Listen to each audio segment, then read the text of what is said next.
Welcome to another episode of Stories from the Edge of Life. We have a very special guest who is back with us today, Karla Lopez.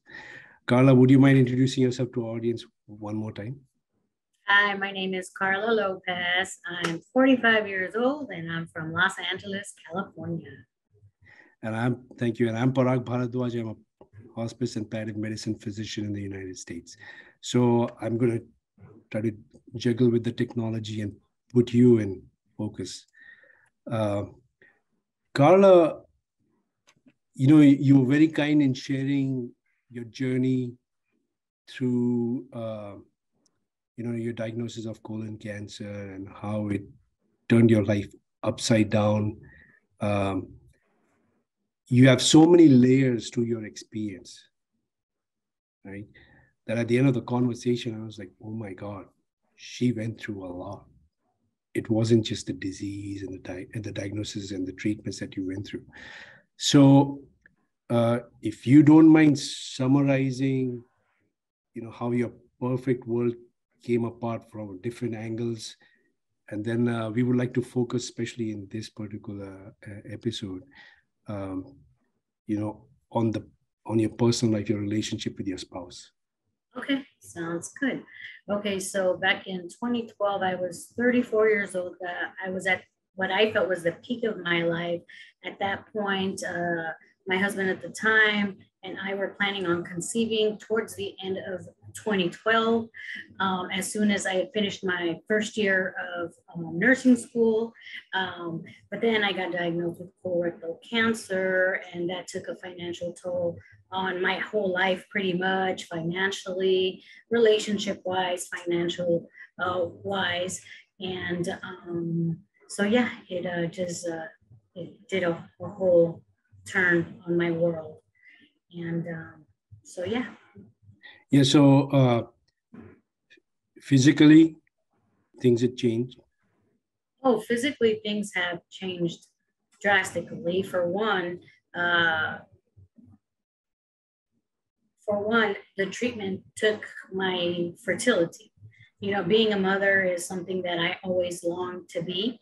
However, it was an option, your life, your fertility, or, fertility interventions, which I didn't have the luxury for, or, I was potentially, so I opted for the cancer treatment, which was a very high dosages of radiation exposure and chemotherapy, which ultimately did take my fertility.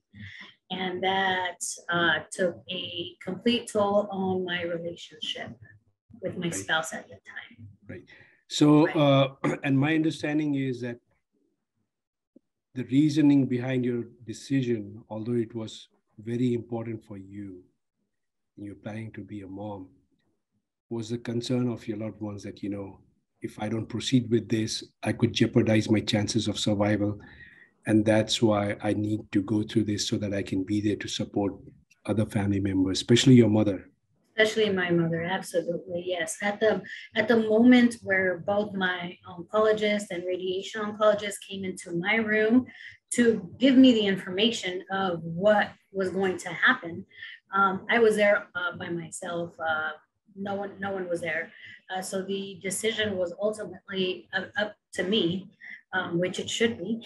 And yeah, when they said that, I didn't think of my ex-husband. I didn't think of myself. I thought of my mother, because we had previously lost my father about 3 years previously or 4. And then 2 years before that, my brother, and something like that.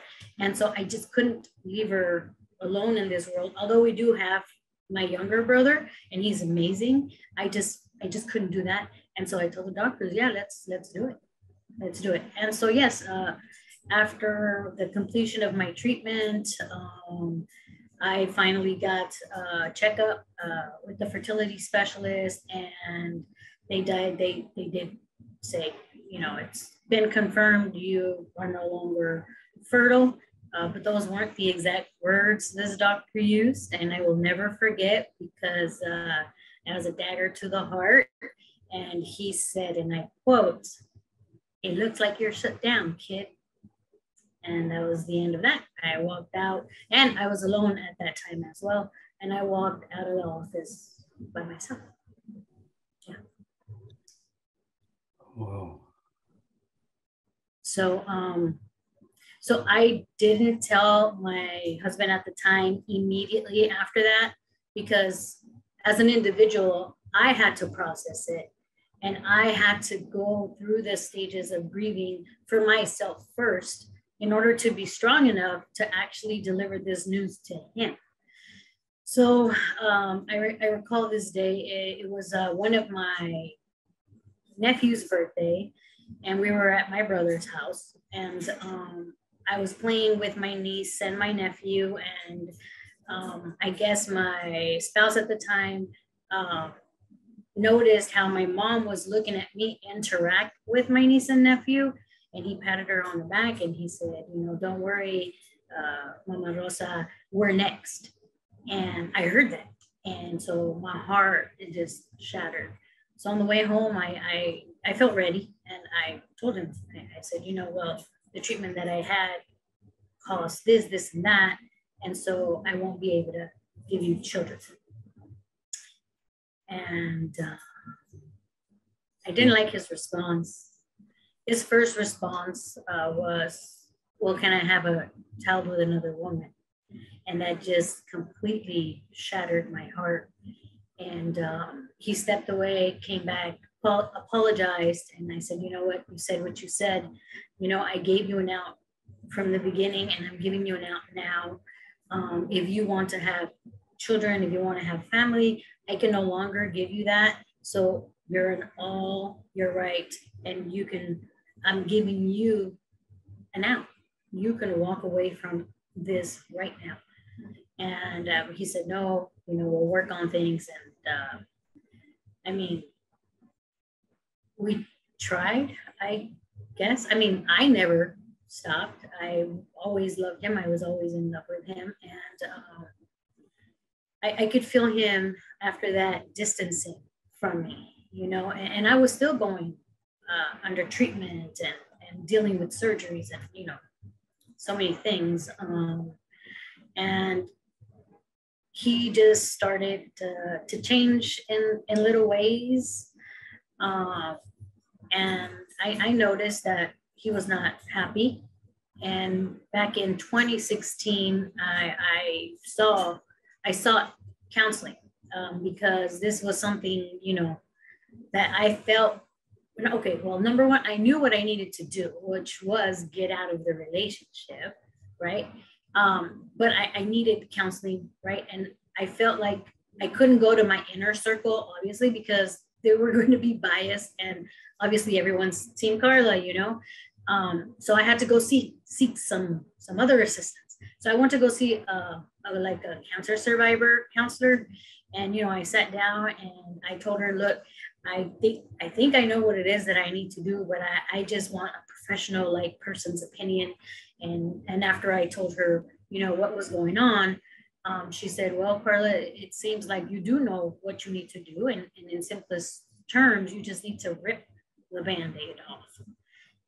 She says it's going to hurt, you know, when you take it off, but, you know, then, you know, you can start your healing process. And I said, yeah, you're absolutely right. And so that day I went home and I told him, you know what, I'm going to be leaving because of this and that. I've offered pretty much everything because I did, you know, there were other ways of possibly becoming parents, you know, adoption, surrogacy, a donor egg with his sperm, and potentially me carrying the child. You know, I spent so many hours going, you know, to fertility specialists here and there. And in 2 occasions, they told me, oh, like, there's 4 follicles. Like, we can make them strong and maybe we can have something viable here. That was at one point I introduced the idea to him. He shut me down. Like, no, like, I don't want any like specialist help. We need to have a baby, you know, natural. And I was like, oh, okay, well, I guess not. Then we were okay. And I went back to seek, you know, fertility help. And it was, there were two follow-ups, right? After having been told like there were zero. And the fertility specialist was like, yes, maybe we can give you some drugs and, you know, make you a little bit, make them a little stronger. Maybe they can be viable. If not, you know, a donor egg. I went back, sat down, and presented the idea, and he shut me down. That second time he shut me down is when I went to go seek the help. And then so yeah, I went home and I told him, you know, I offered all of these options for us to become parents. I said, but it seems like this is not something that you want, and I understand that you don't want a divorce. So you know, let's we're gonna separate, and then we'll see what happens. But I did. I filed for divorce, and I came back home. Was away for about 8 months, and he came to seek me and ask for another opportunity. Supposedly, he had realized, you know, it doesn't take a family, it doesn't take children for someone to feel whole and complete. You make me feel this way. Obviously, something someone is going to say to get whoever they want back, you know. And so, you know, I stopped the divorce process and I went back home. And so in 2018, we went to the World Cup in Russia. Okay, now I'm gonna backtrack a little bit. When I say he changed a lot, was that he really didn't change towards me. He was always a good husband, a good man. He was an amazing man. He was detrimental to himself. He was detrimental to himself, and he was unhappy. I could see this in him. He was falling into depression. He was drinking a lot of alcohol, and he just wasn't doing well.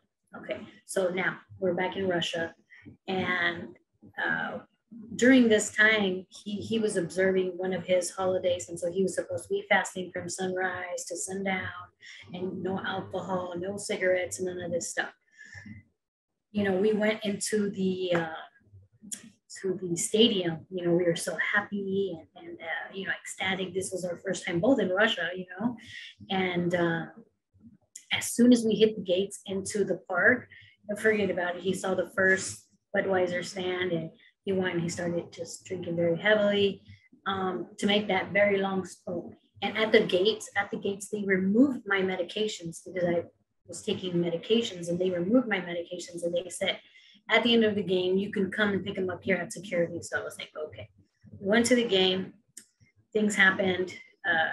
He got upset. I got upset.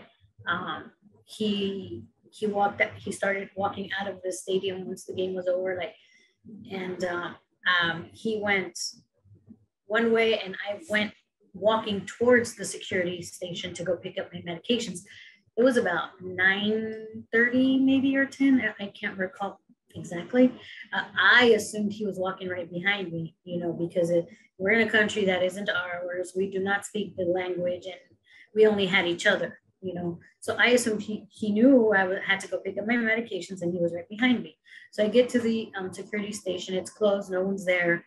People are making their way out. There's a lot of, you know, Russian police, security guards, and turn to look, and he's nowhere to be found. So I start calling him and go straight to voicemail. So I'm there to fend for myself. I tried to get help to get my medication back. That was not possible. No one can find my medication. I was there until maybe 12:30 in the morning. I was the last person to walk out of the stadium, and it was blocked off for about 4 blocks after the stadium, and I had to go look for a taxi, and I had to be back to the hotel before 1 because we had to catch a train to go back to St. Petersburg. And it was at this point that I said, this man does not love you, and you need to let him go. So when we got back to the hotel, I said, you know what, we're going to finish our vacation, but when we get home, I'm leaving. I'm leaving because you are not happy, and you need to move on. I understand you don't want to get a divorce for whatever reason, but you need to find what you're looking for that I cannot give you. And so it was then where I just said no, and then that was it. Um, it was there also where he finally started blaming me for his unhappiness. Oh, I'm not happy because of you, and this, and I'm drinking because of you, and I'm doing this because of you. And I said, no, correction, you're doing this because of you, because you don't know how to cope well with things. I said, I know how to cope.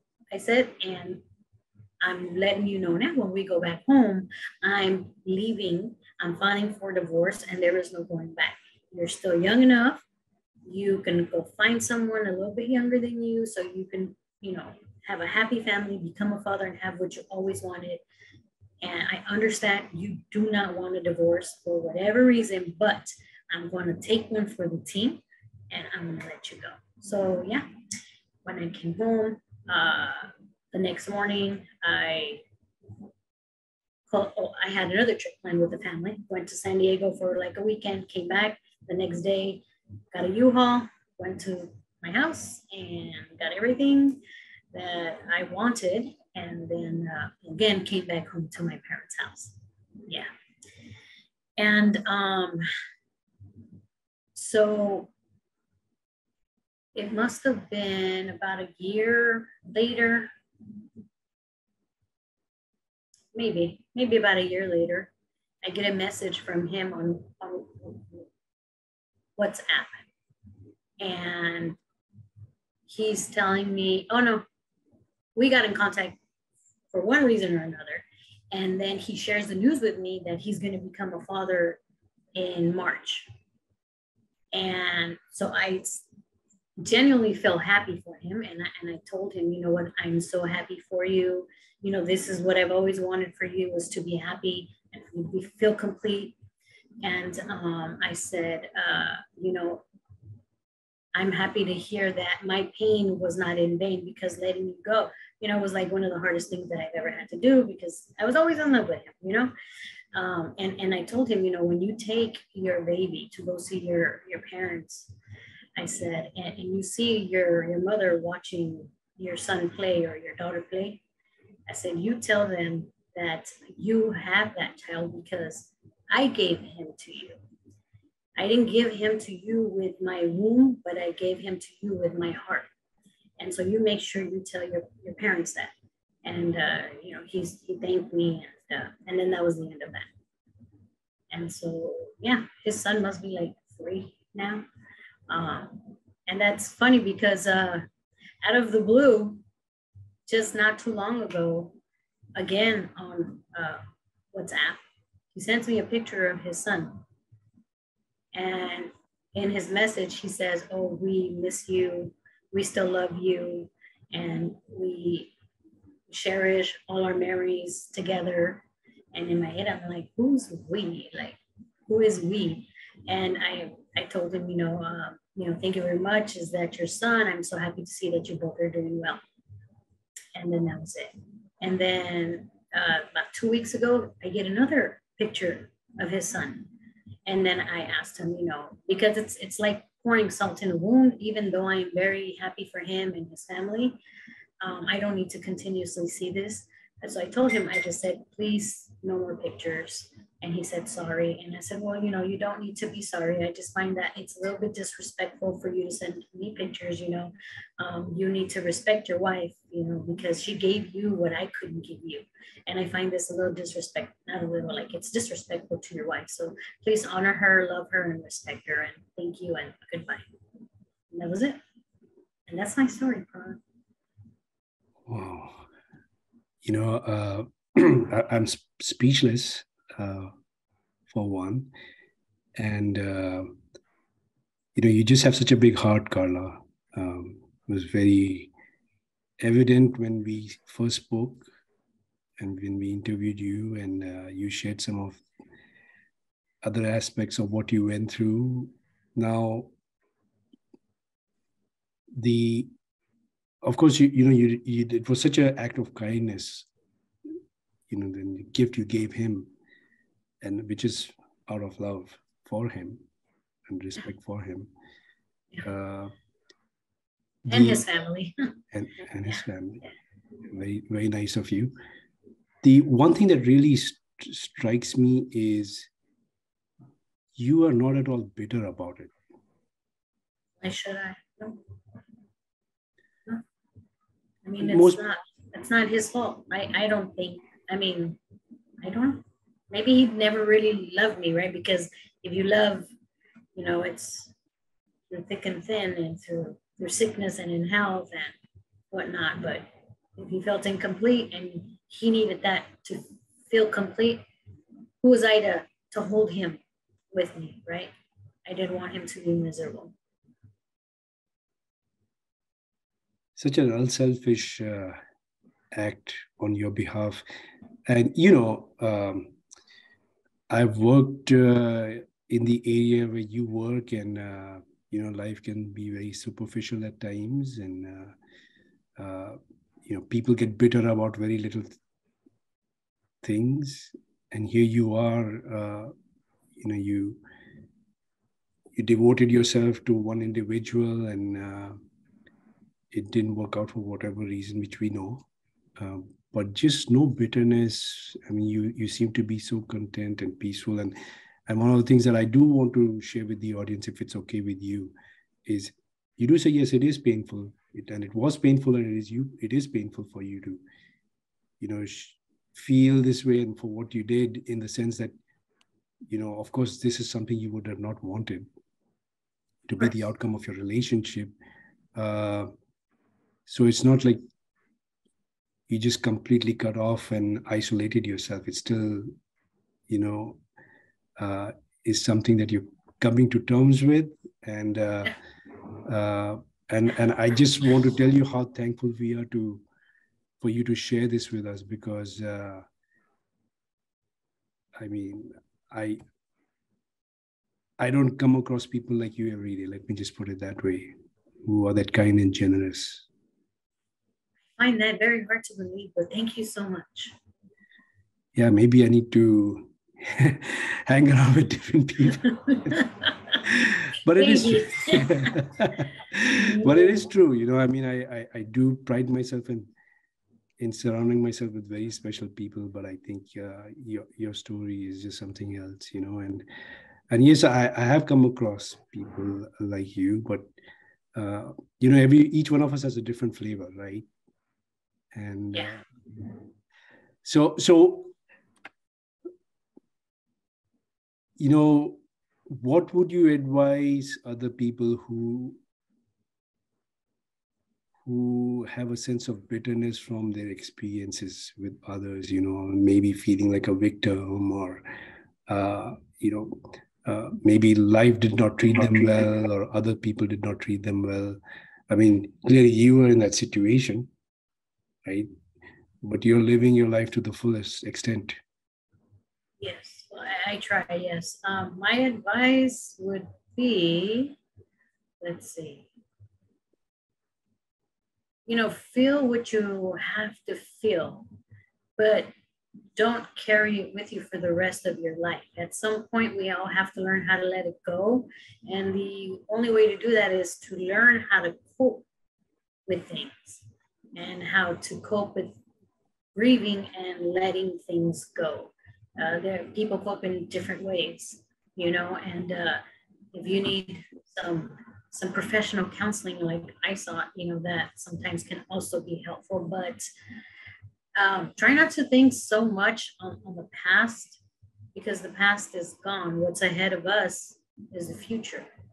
And so we need to focus on how to get there, and not to let the past kind of hold you down, you know, because feeling bitter and getting depressed and feeling these things, it's natural for us to feel this.